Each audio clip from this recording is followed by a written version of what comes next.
Bon, je m'appelle Michel Lacan, je suis membre adhérent d'une association qui s'appelle UNAFAM, Union nationale des familles et amis de personnes malades et ou handicapées psychiques. Et en 2013, lorsque j'étais délégué régional, j'ai imaginé de proposer la psycyclette. C'est un peu un néologisme, hein. Psycyclette, c'est deux mondes qui se rapprochent de façon peu naturelle entre le monde de la psychiatrie et le monde du vélo. Et pourquoi ça m'est venu cette idée? Parce qu'en 2013, il y a un collectif d'associations au niveau national qui avait œuvré pour que le Premier ministre de l'époque, qui était Jean-Marc Ayrault, décide que 2014 soit grande cause nationale pour la psychiatrie et la santé mentale. Et donc ce collectif avait mis en place un appel à projet, pour proposer des manifestations qui auraient pu s'inscrire dans cette grande cause. Et comme je faisais du vélo et que j'étais militant à l'UNAFAM, j'ai rassemblé mes deux activités pour proposer une manifestation significative au plan sportif pour que des patients puissent pratiquer le vélo. Et j'ai appelé ça la psycyclette.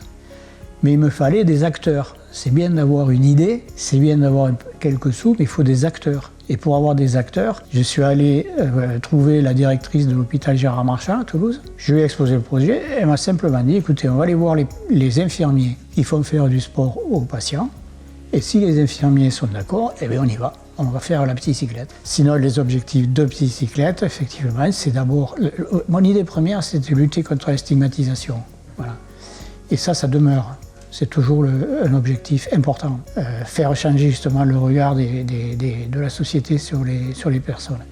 Mais il y a d'autres objectifs qui sont venus se greffer. C'est par exemple sortir les patients de leur isolement malade psychique. Il est souvent enclin à rester renfermé sur lui-même, à ne pas parler, etc., à ne pas avoir confiance en lui. Et les infirmiers qui l'accompagnaient, ensuite, peuvent travailler sur ces points forts qu'il a révélés autour de la psycyclette pour l'aider à retrouver une vie un peu plus sociale. Donc ça, c'est des éléments importants. Le groupe, c'est des patients, des soignants, des proches des familles. Et donc, ce groupe, il y a quelque chose qui domine tout ça, c'est qu'on est tous pareils. Moi, je ne dis jamais au départ, un tel il est malade, un tel il est soignant, un tel il est rien du tout. Je dis rien, on est tous pareils, voilà, tous les mêmes fonctions, on ne sait pas qui est malade, qui n'est pas malade. Et donc on constitue une micro-société où la bienveillance, c'est vraiment le moteur de la vie du groupe. Bienveillance, entraide, solidarité.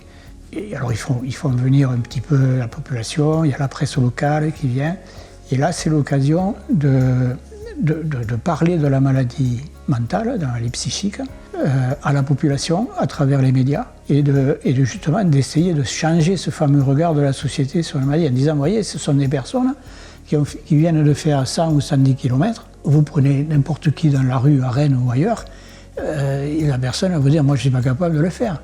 Donc c'est des personnes qui ont des ressources et qui ont une capacité de faire. Et donc inviter la société à porter un autre regard sur les malades psychiques. Et que ces malades psychiques, il ne faut pas les mettre au banc de la société, mais au contraire, ce sont des gens à inclure dans la société. Voilà. Ça, c'est un message aussi de psycyclette. Alors la première année, c'était quand même Toulouse-Paris en 8 jours, donc ça fait à peu près une centaine de kilomètres par jour. Et donc on a démarré comme ça, et ma foi, tout le monde était content.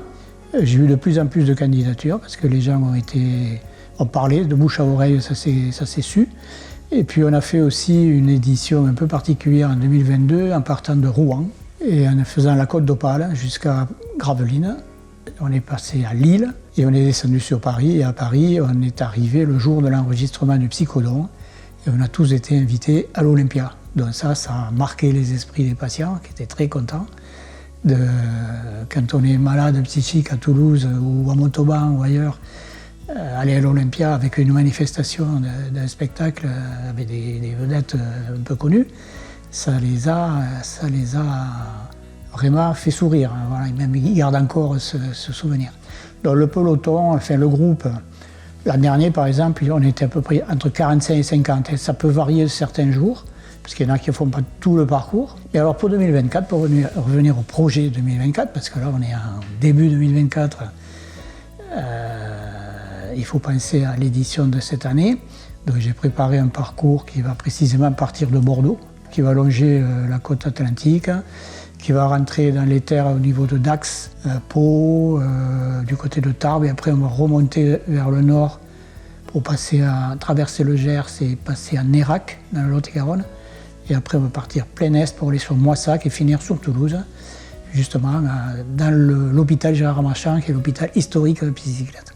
Mais si Psycyclette c'est fait, c'est réalisé, je le dois à deux grandes institutions.